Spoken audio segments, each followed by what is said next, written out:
Veneto Radiodrammi presenta la cerimonia di premiazione della 57esima edizione del Premio Letterario Regione del Veneto Leonilde e Arnaldo Settembrini, Città di Mestre, per trasmissioni d'autore. Cari amici del Premio Settembrini, benvenuti a questa edizione, un'edizione particolare di questo premio, e do il benvenuto anche a tutti voi che ci state seguendo. È stato molto difficile riuscire a realizzare questo progetto, ma ce l'abbiamo fatta, e questo è stato un lavoro di squadra, e questa squadra noi la vogliamo ringraziare. Quindi grazie alla Regione del Veneto, grazie all'assessore Corazzari e all'assessorato al territorio, cultura, sicurezza, flussi migratori, caccia e pesca. Grazie alla direzione Beni e Attività Culturali e Sport, alla famiglia Settembrini, al Comune di Venezia, al Teatro Ottoniolo, al Teatro Comunale di Vicenza, ad Arteven, al GOM, Giovane Orchestra Metropolitana di Mestre, all'Associazione Amici della Musica di Mestre e al Dipartimento di Filosofia, Sociologia, Pedagogia e Psicologia Applicata dell'Università degli Studi di Padova. Buongiorno a tutti, un saluto dalla Regione del Veneto. Siamo arrivati alla 57esima edizione del Premio Leonilde e Arnaldo Settembrini.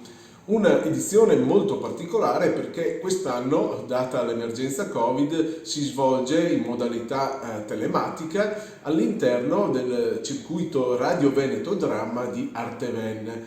Una grande volontà e una forte determinazione nel però proseguire questa tradizione che per noi è molto importante e rispetto alla quale dobbiamo ringraziare tutti gli organizzatori, ed in particolar modo ho un elenco veramente copioso di realtà da ringraziare: il Comune di Vicenza, che ci mette a disposizione il Teatro Comunale quale palcoscenico ove si realizzerà questo short film in cui verranno esposte le attività e le creazioni artistiche del premio, gli attori di Te Ama Teatro, la colonna sonora che è fatta dai musicisti della Giovane Orchestra Metropolitana di Mestre, l'associazione Amici della Musica di Mestre, naturalmente l'Università di Padova, FISPA, per la realizzazione di tutti i prodotti multimediali, all'attrice poi Monica Vallerini, nostra grandissima amica, Arteven naturalmente, che mette online sulla sua piattaforma questo evento, il Comune di Venezia che fino all'anno scorso ha accolto questa cerimonia nel Teatro Ottoniolo, ricordiamo tutti quanto bella sia, e la famiglia Settembrini naturalmente che dobbiamo sempre ricordare. Un grazie poi di cuore a tutta la giuria di lettori, al presidente della giuria tecnica Giancarlo Marinelli, che sicuramente sapranno individuare quelle opere che, come sempre da tradizione della nostra cultura veneta, poi spiccano in un panorama molto molto più ampio. Veramente complimenti a tutti, un in bocca al lupo a tutti gli autori e un grazie ancora a tutti gli organizzatori.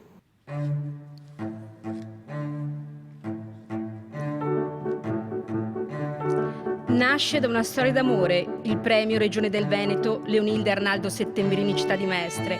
Amore tra marito e moglie che si fa segno concreto quando nel 1959 Arnaldo Settembrini, stimato commercialista e appassionato di letteratura, decise di dedicare alla moglie, la scrittrice di novelle Leonilda Castellani Settembrini, nel 5° anno dell'anniversario della sua perdita, un premio letterario per racconti e novelle in lingua italiana. Il premio è dedicato anche alla città di Mestre, città natale della famiglia Settembrini, e proprio qui, al Civico 38 di via Carducci, si tennero le prime edizioni ideate da Arnaldo. Erano anni straordinari quelli, di crescita economica, di boom demografico, di ricostruzione post-bellica. Mestre allora era un polo industriale rilevante per tutta Italia, c'era una grande richiesta di lavoro e moltissime furono le persone che vi si trasferirono, ma l'importanza che Mestre ricopriva nel settore produttivo ed economico non era pari al suo sviluppo culturale, allo sviluppo culturale della città stessa, e quindi Arnaldo decise di dare voce a Mestre e fece sì che l'intelligenza nazionale letteraria del nostro paese coinvolgasse anche a Mestre. Per quelle stanze girarono artisti e soprattutto letterati, a livello di Italo Calvino, di Aldo Camerino, di Ugo Facco della Garda, Enrico Falqui, Aldo Palazzeschi, Dino Buzzati. Il premio Settembrini fu organizzato da lui fino alla sua morte, ovvero nell'ottobre del 1986, e in seguito fu affidato alla Regione del Veneto in adempimento di precise disposizioni testamentarie. La Regione, grazie anche alla collaborazione della famiglia Settembrini e del Comune di Venezia, lo avviò nuovamente nel 1991 e si fece garante della continuità di questo premio, mantenendo immutato l'alto livello qualitativo e cercando di mantenere l'aderenza allo spirito iniziale, quello della promozione nei confronti di un genere letterario ben preciso, quello del racconto novella.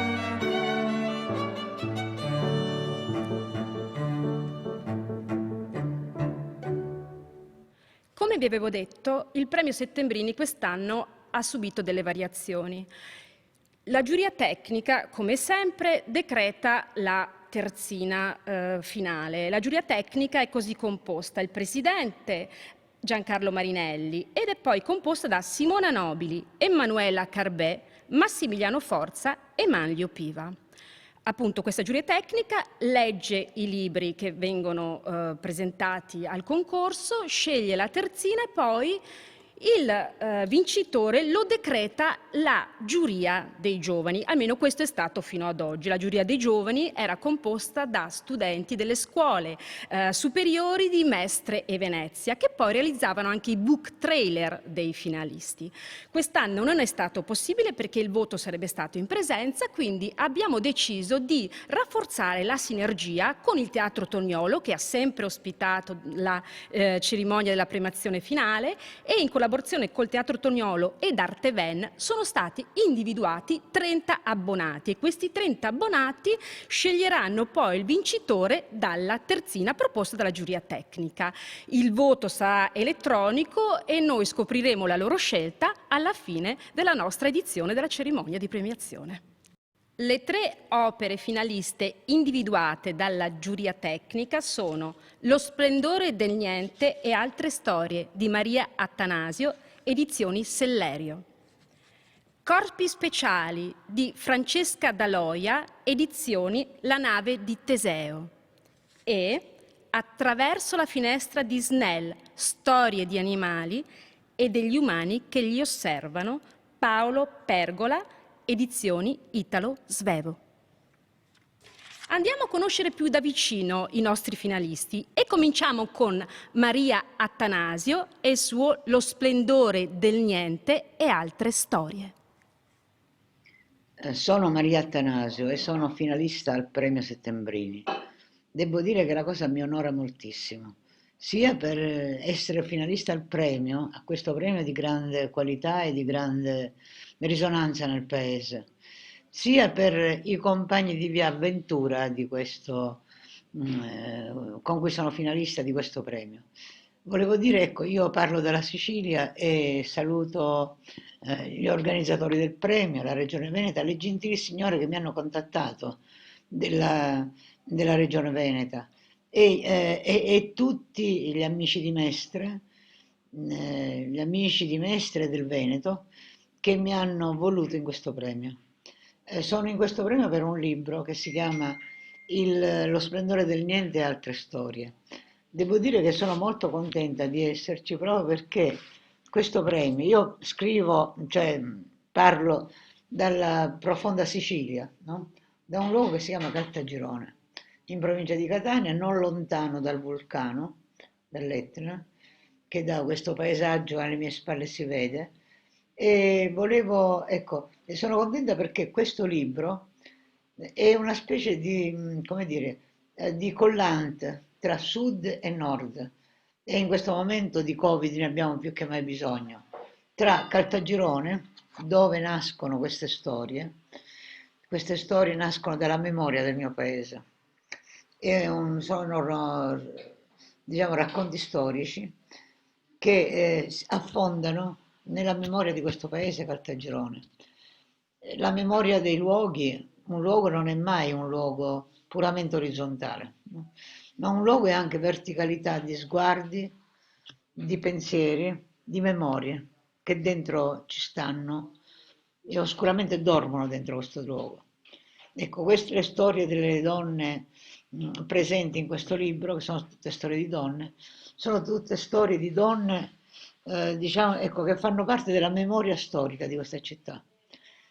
E sono storie di donne resistenti e cancellate, perché purtroppo la nostra storia di donne è una storia che ha una, come dire, una genealogia oscurata e secondo me, ecco, io sento il bisogno di riportare la luce, di restituire all'esistenza queste voci oscurate. Sono voci di donne, come dicevo, resistenti, che hanno resistito, che hanno detto no, perché secondo me quando va detto no all'ingiustizia, alla storia ingiusta, ma alla vita ingiusta, anche alla discriminazione di genere, come hanno fatto loro. E per questo ho sentito il bisogno di raccontare le storie di una donna che magari nel Settecento, sono tutte storie vere, no? Quindi che sono persone che poi sono diventate personaggi. Dicevo, è una storia di una donna che alla fine del Seicento si traveste da uomo per andare a lavorare in campagna. Allora era vietato, era impedito questa cosa, incappando nell'Inquisizione. Oppure quella di una donna, di Ignazia, che voleva cantare, ma le era impedito di cantare perché non si usava, soprattutto cioè, alle donne di quel tempo, soprattutto alle nobili, di cantare. No? E quindi sceglie un'altra vita. L'altra vita è sottrarsi alla vita e pensare al nulla, alla vanità delle cose. Ecco, queste sono le mie donne.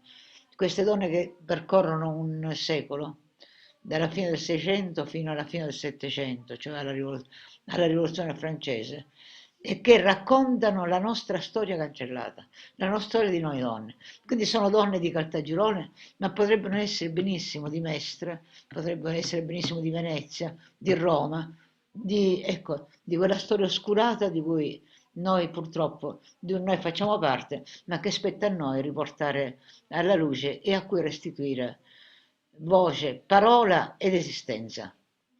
Vi ringrazio amici di Mestre, amici della Regione Veneta, amici del Premio Settembrini. Un abbraccio, diciamo, e un affettuoso ciao dalla Sicilia, che sia anche una forma di, come dire, di augurio e nello stesso tempo di esorcismo, che questo brutto Covid vada via. Vai via brutto Covid, ci siamo noi, le donne, gli uomini di questo tempo, che vogliamo esserci. Ciao amici di Mestre.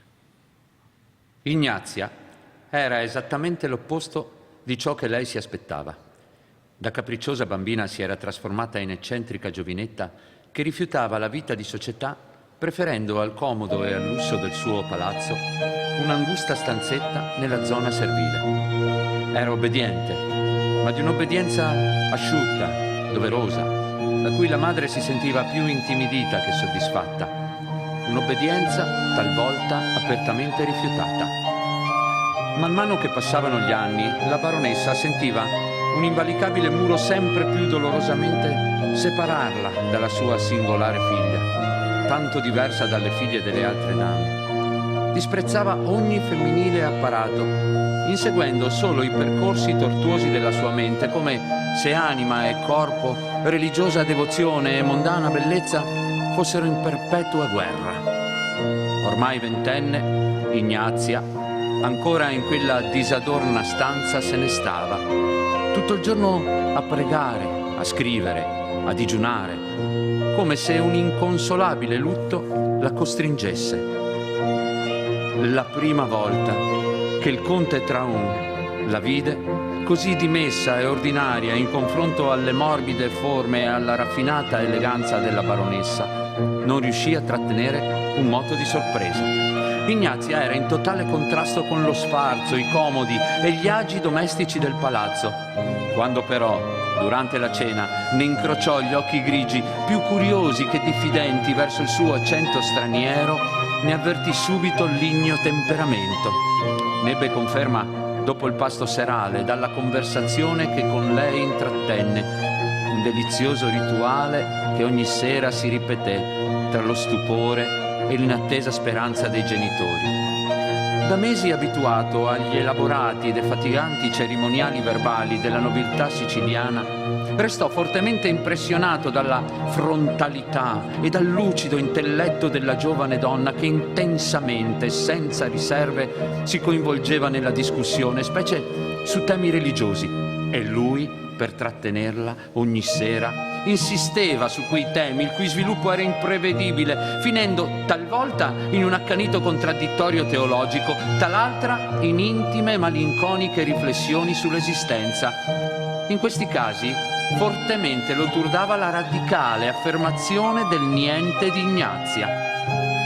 Tengo sempre innanzi agli occhi della mente che prima di venire al mondo ero niente. Dappoché fui venuta, fui e son peccatrice.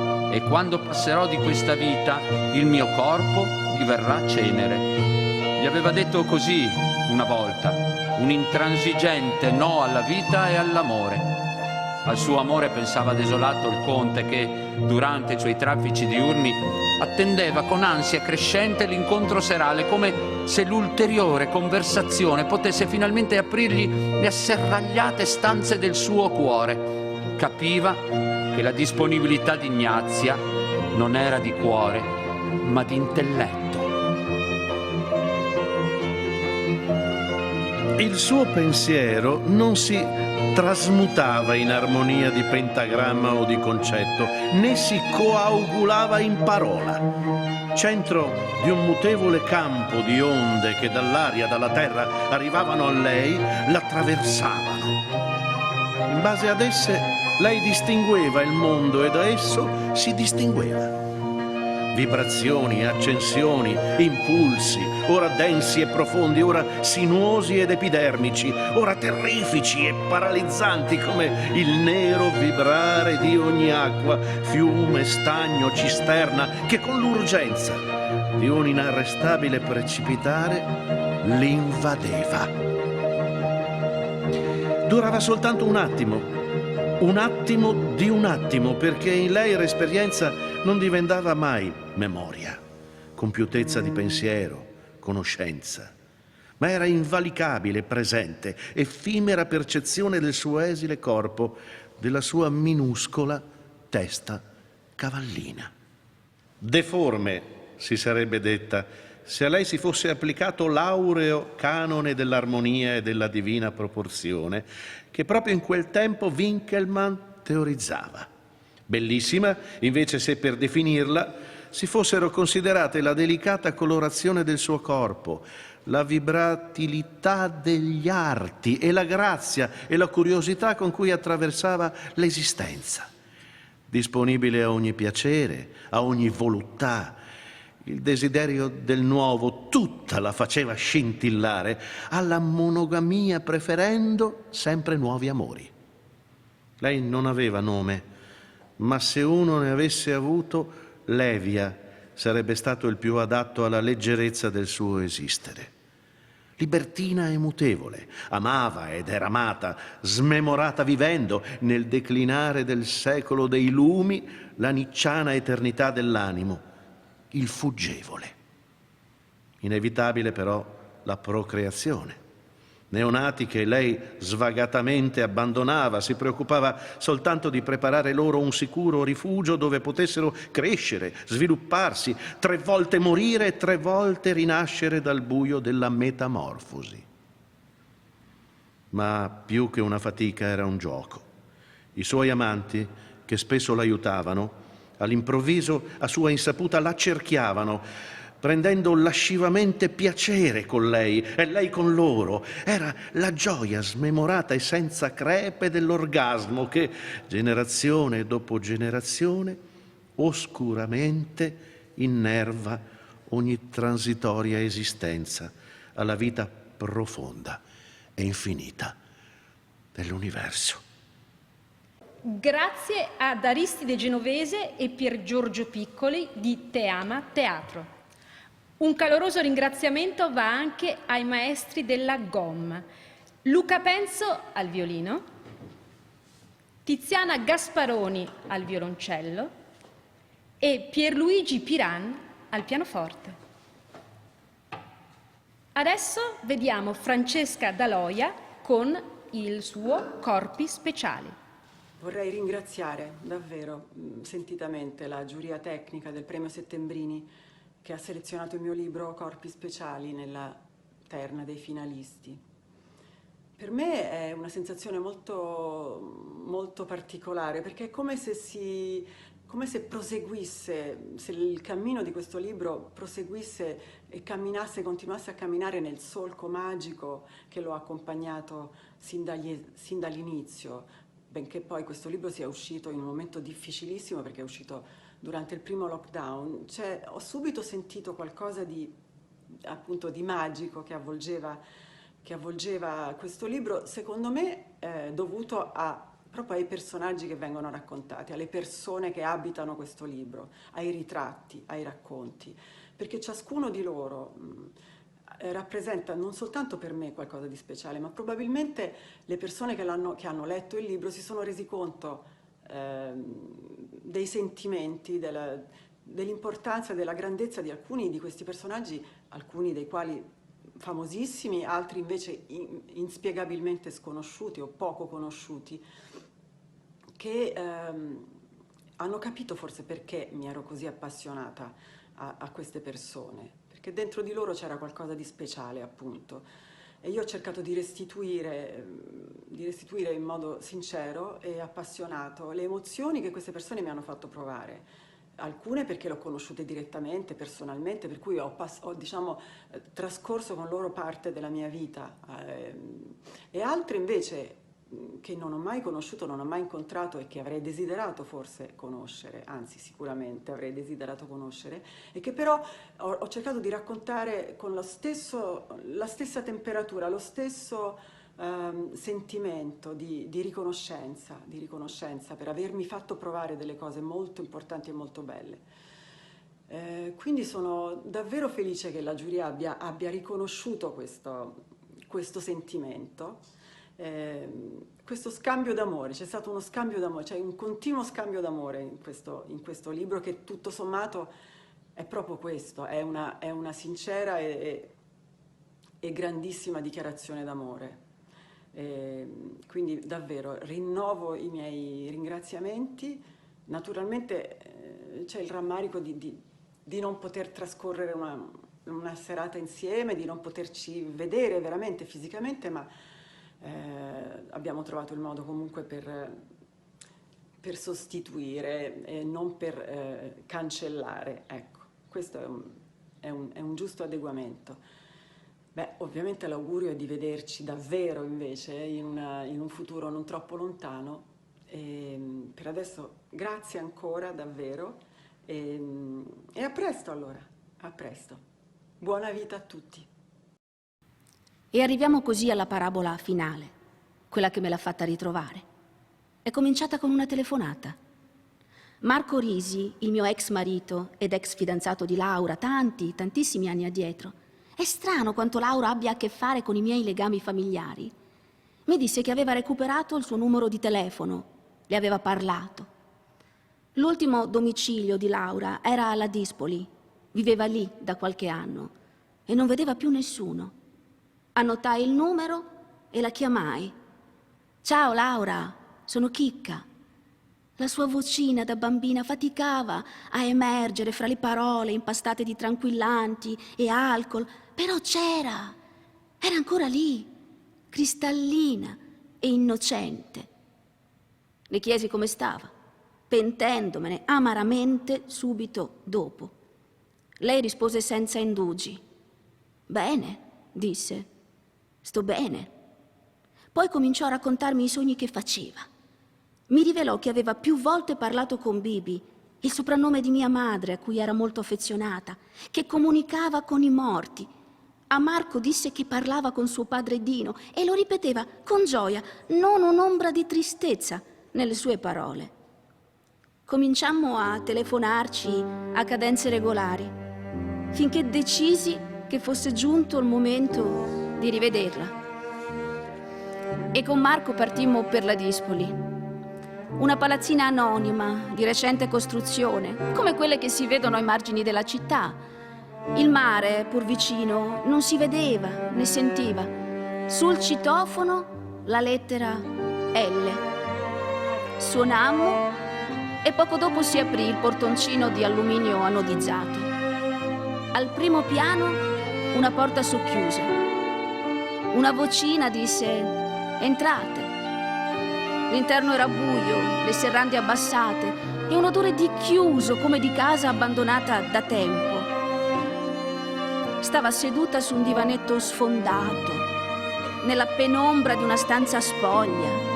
Accanto un tavolino su cui era appoggiato il telefono, di fronte una libreria sguarnita con 3 soli volumi. L'abbracciai forte e faticai a non piangere. Il suo corpo così diverso. Lei sorrise e quello fu l'unico dettaglio, insieme ai suoi occhi, liquidi e belli, che mi permise di riconoscerla. Il resto era scomparso. Mi guardai intorno. In fondo a un piccolo corridoio c'era una stanzetta con una brandina, la sua camera da letto. La cucina era in ordine, ma drammaticamente sprovvista di ogni cosa, il frigo semivuoto. Parlammo a lungo, nonostante la vaghezza si ricordava tante cose. I discorsi viravano sempre su memorie comuni e mai un cenno alla sua vita di attrice. Le chiesi ingenuamente se avesse bisogno di qualcosa. Non voleva nulla. Ti piacerebbe un televisore? Pensando che potesse farle compagnia. Scoppiò a ridere e disse: no, per favore. Allora, senza chiederle il permesso, decidemmo di andare a fare un po' di spesa lì sotto. Ne fu contenta. Provammo a farla uscire. Andiamo al mare. Ma rifiutò.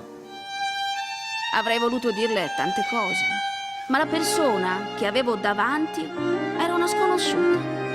E ogni argomento, ogni domanda perdeva il suo senso. Parlammo di nostro figlio per colmare il silenzio. Disse soltanto: Tano, che strano nome. Tornammo altre volte, con buste della spesa e vestiti comodi di ricambio. Quanto fu difficile trovarle un vestito. Mentre sceglievo dei camicioni informi, una parte di me si rifiutava di pensare che fossero destinati a Laura. Non le piaceranno, pensavo, ricordando il gusto che aveva, la ricercatezza del suo abbigliamento di un tempo. Io volevo prenderle qualcosa di bello, incongruentemente bello. Ci accoglieva sempre serena, sorridente. Non si lamentava mai. L'ultima volta volle lei farmi un regalo. Prese uno dei 3 volumi e sul frontespizio scrisse una dedica. A Chicca, da Laura, con tanti auguri e buona lettura. Era la Bibbia. Al suo funerale c'era tanta gente. Alcuni, attirati dalle telecamere e dai fotografi, erano entrati in chiesa con gli infradito ai piedi, direttamente dalla spiaggia antistante. Sulla bara una foto in cui appariva bellissima. Erano venuti per quella immagine. Nessuno sapeva chi fosse la persona nel feretro. Si dice che in una piccola località ci si conosce tutti. Eppure sono certa che fra i suoi concittadini lì presenti in pochi la conoscessero, e convinta che a pochi sia davvero importato di lei e che di colpevoli ce ne siano tanti, me compresa.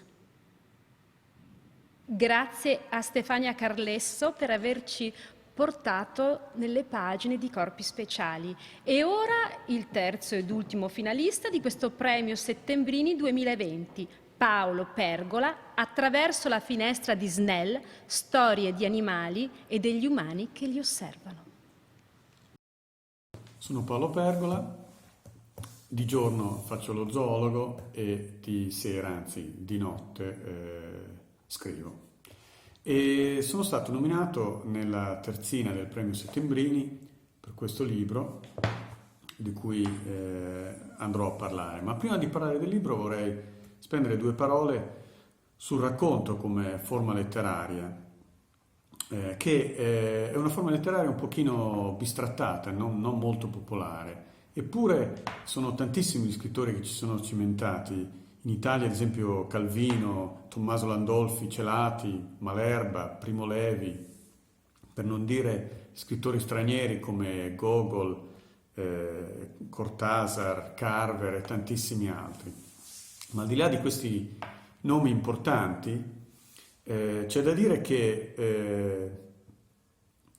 è strano che il racconto non sia una forma così popolare, soprattutto ai giorni nostri, dove tutto è velocizzato, dove la gente non si manda più lettere, ma si manda messaggini, sms, qualcosa di una riga, al massimo 2, eppure siamo ancora abbastanza ancorati al romanzo come forma letteraria.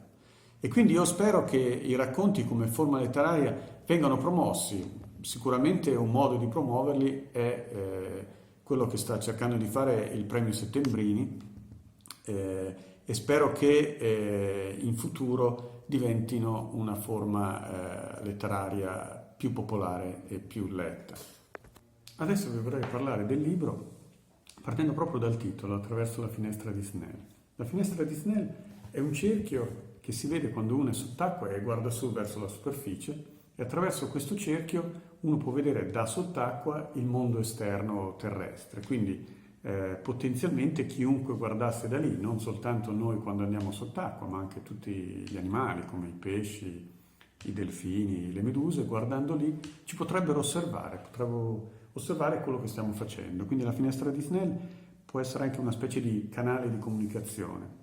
Ecco, il libro parla di animali, parla di zoologi che studiano animali, ma il vero soggetto è proprio questo rapporto intrinseco che c'è tra gli zoologi e il loro soggetto di studio, che è talmente forte, gli zoologi sono a volte talmente fissati, interessati al loro soggetto di studio, che finiscono per diventare tutt'uno in questa unione intrinseca tra loro e gli animali.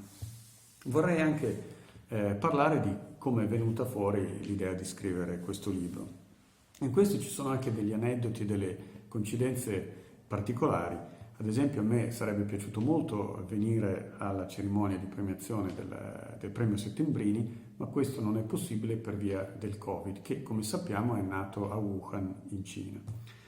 Ecco, questo libro è stato scritto proprio nella zona di Wuhan. Mi trovavo a Yichang, una città cinese non lontano da Wuhan, dove sono anche passato, per una collaborazione scientifica e in cui di giorno andavo a parlare, a lavorare con i miei colleghi zoologi cinesi, con i loro studenti, e di notte tornavo nel mio appartamentino vicino all'università, dove intanto dormivo molto poco perché ho avuto jet lag per molti giorni, e poi c'era molto poco da fare.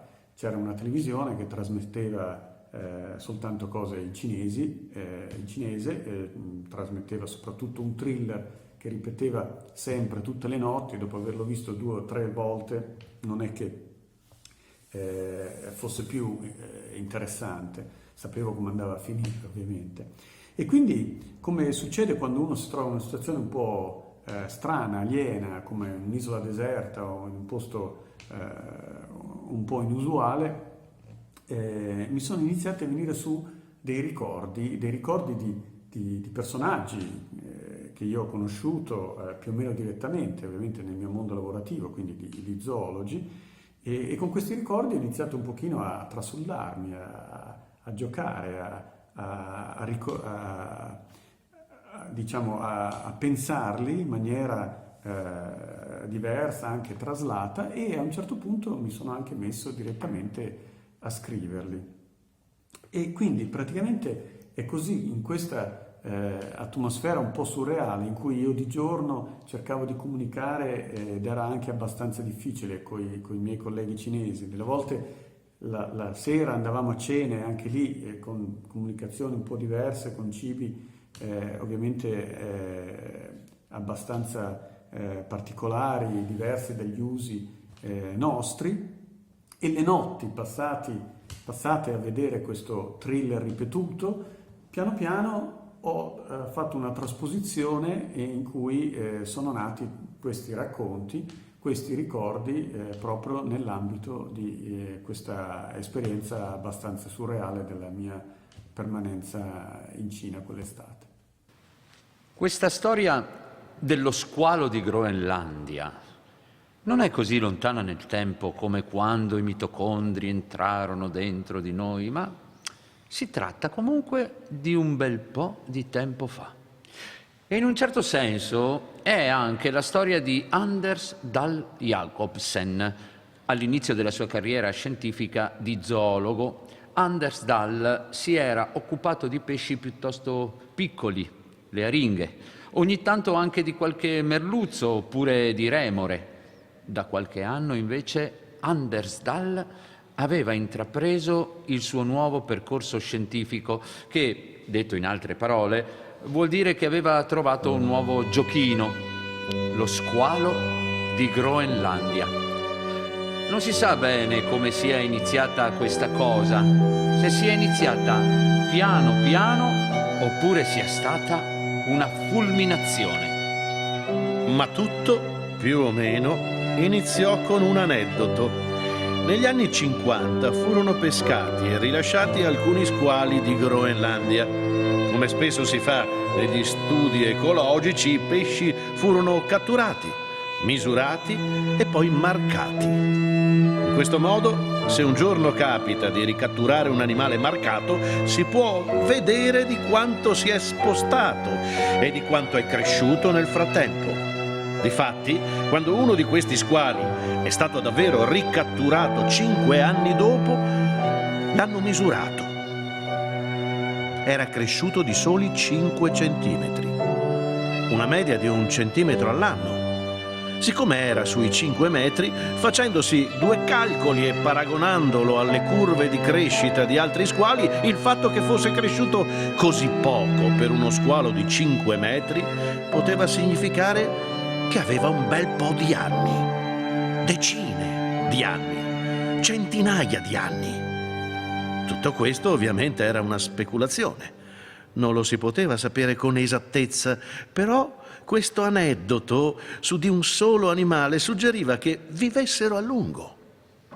Ma è anche possibile che questo squalo fosse rimasto a dieta per 5 anni, oppure che i postumi della cattura gli avessero fatto male. Insomma, ce n'era abbastanza di mistero per eccitare la fantasia di Anders Dahl. Pensa, diceva alla moglie Inge, potrebbe avere 400 anni, facciamo anche 500. Pensa un po'. Noi neanche c'eravamo per la seconda guerra mondiale, invece questi squali, volendo, potrebbero aver visto addirittura Colombo che con le sue caravelle partiva per le Americhe. Certo, le diceva ripensandoci, forse non Colombo, che se non sbaglio è partito dalla Spagna, deve aver fatto una rotta piuttosto meridionale. Lo squalo di Groenlandia invece sta al freddo. In Groenlandia, gli suggeriva Inge, anche se non ce n'era bisogno, ma giusto per farsi partecipe. Appunto, ecco, uno di quegli squali che ci sono ancora in giro adesso, uno da 5 o 6 metri, che potrebbe avere 5 secoli, potrebbe aver visto i vichinghi. Quelli sì, mentre andavano sui loro drakkar alla volta delle Americhe. Anders Dahl si metteva a fantasticare e a immaginarsi uno squaletto di Groenlandia mentre guardava i drakkar dei terribili vichinghi, chiedendosi: e adesso cosa vorranno questi qua? E poi, secoli dopo, ormai vecchietti, gli sarebbe toccato assistere all'arrivo di navi enormi, rompighiaccio che fendono gli iceberg e uomini che sembrano ancora più pazzi dei terribili vichinghi di cui si ricordava vagamente come una memoria lontana, e si sarebbe reimmerso nelle profondità con un punto di domanda che gli penzolava dal muso. A dire il vero, Anders Dahl Si sarebbe dovuto occupare anche di altre cose, seguiva vari studenti impegnati in diverse ricerche, ma lui non pensava a nient'altro che allo squalo di Groenlandia e a una presentazione ufficiale di un corso dove insegnava. Quando gli chiesero qual era la sua area di ricerca, lui disse: lo squalo di Groenlandia. Non era esattamente così. Il fatto è che non aveva nemmeno una singola pubblicazione in quel campo e nel mondo scientifico non puoi davvero dire di essere esperto di una cosa se non hai ancora pubblicato neanche 2 righe su quella cosa. Anders Dahl conosceva benissimo queste regole, ma era come un bambino che non poteva fare a meno di mentire dicendo che suo padre è un calciatore famoso, oppure che a Natale i genitori gli avrebbero regalato un cucciolo di cane, anche se i genitori non ne avevano la benché minima intenzione. Ai congressi ci sono 2 tipi di congressisti: quelli che durante le cene non fanno altro che parlare di ricerca e quelli che invece preferiscono parlare di altro, di qualsiasi altra cosa, delle varietà di piccante nel cibo indiano, di come un quadro possa ricordarci una musica e una musica possa essere accostata a un profumo, di come certe reliquie religiose siano preservate in diversi posti allo stesso tempo. Ecco, Glenn Johnson era uno di questi, ma Fritz no. Fritz parlava spesso della sua ricerca sui pipistrelli e una volta seduti al ristorante si mise a chiedere a Glenn Johnson un sacco di dettagli sui suoi studi. Glenn Johnson rispondeva a tutto, alla fine cedeva e comunque parlare della sua ricerca gli serviva per ripassare un pochino la presentazione che avrebbe affrontato l'indomani. Fritz conosceva bene il lavoro di Glenn Johnson, per cui gli faceva domande piuttosto concettuali, soprattutto dopo aver bevuto un po'. Glenn gli disse: ma queste tartarughe appena nate, così piccole, va bene che si riescono a orientare con i campi magnifici, ma non gli capita di essere portate via da una corrente sbagliata? Capisco che un tonno che è grosso e può nuotare anche controcorrente, ma le tartarughe appena nate come fanno? Rispose Glenn Johnson, hai ragione, anche noi ci avevamo pensato a questo. È venuto fuori che usano una strategia mista. Nuotano attivamente laddove le correnti le porterebbero fuori rotta, se no, se la corrente è buona, si lasciano trasportare passivamente. E così riescono a coprire enormi distanze, anche se sono lunghe solo 4 o 5 centimetri. E alla fine mi domando, insisteva Fritz, tutto questo è molto interessante, ma perché le tartarughe fanno tutto questo enorme giro dell'Oceano Atlantico se poi alla fine tornano lì, dove sono nate? Bella domanda, Fritz. Quello che posso dirti è che le tartarughe appena nate sono piccole e galleggiano sulla superficie dell'acqua, non sono ancora capaci di immergersi in profondità e nuotano lentamente. Se rimanessero lungo la costa sarebbero facili prede di uccelli e altri predatori come i pesci. E in mare aperto invece la probabilità di incrociare un predatore è molto, molto più bassa. Certo, sono comunque poche le tartarughe che sopravvivono fino a diventare adulte, una ogni 4.000. Ma andare al largo e fare il giro dell'oceano può essere una soluzione, un po' come nel football americano, quando in una fase critica il giocatore che deve fare un passaggio viene attorniato dagli avversari e allora per cavarsela lancia il pallone lontano dalla mischia, sperando che un compagno laggiù lo salvi dall'inghippo. Si chiama passaggio dell'Ave Maria o alla spera in Dio. Ti butti lontano dalla costa e preghi. Grazie ad Aristide Genovese e Pier Giorgio Piccoli di Te Ama Teatro. E adesso siamo arrivati al momento conclusivo, ovvero la proclamazione del vincitore del premio letterario Regione del Veneto, Leonilde e Arnaldo Settembrini, Città di Mestre 2020. Al terzo posto, con 7 voti, troviamo Maria Attanasio con Lo splendore del niente e altre storie, edito da Sellerio. Al secondo posto, con 10 voti, troviamo invece Corpi speciali di Francesca D'Aloia, La nave di Teseo.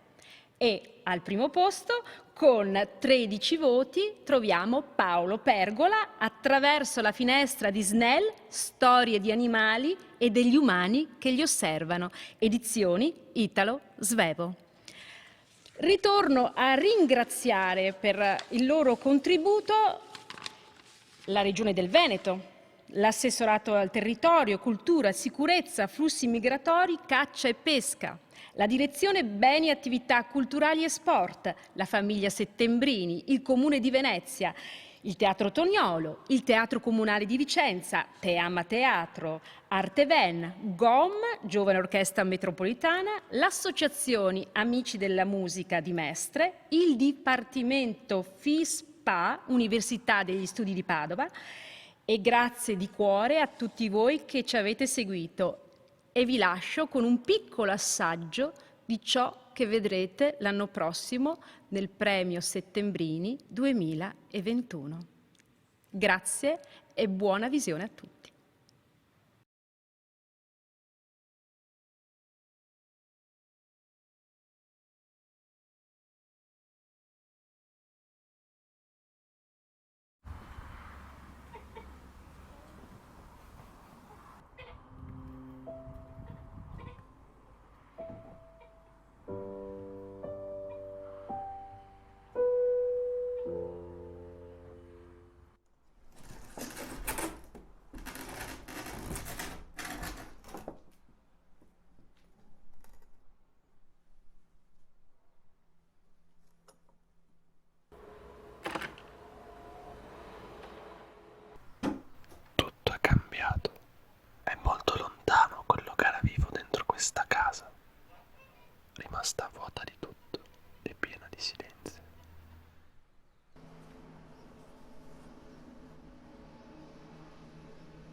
Sono attratto dalle ciliegie.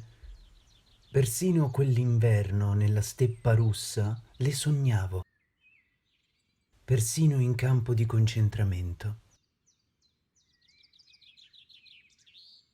Una canzone popolare che cantavamo in guerra diceva: ti ricordi quelle sere? Sotto l'albero di noce mi dicevi a bassa voce. Così, tra le foglie dell'ulivo, stette nascosto Odisseo, e Atena gli versò il sonno sugli occhi perché guarisse più presto. Perché quest'anno i tigli del mio brolo non hanno profumato l'aria dei crepuscoli? Sempre più ardua è diventata la vita degli alberi. Ora che gli uomini si manifestano insensibili al mondo vegetale, cresceranno.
Sergeant Major, guerriere Mabaita.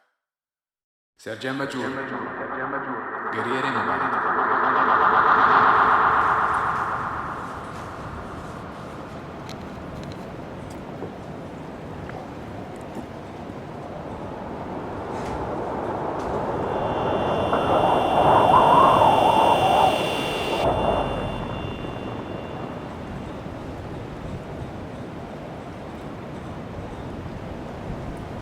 Adesso è l'ora della nostra morte.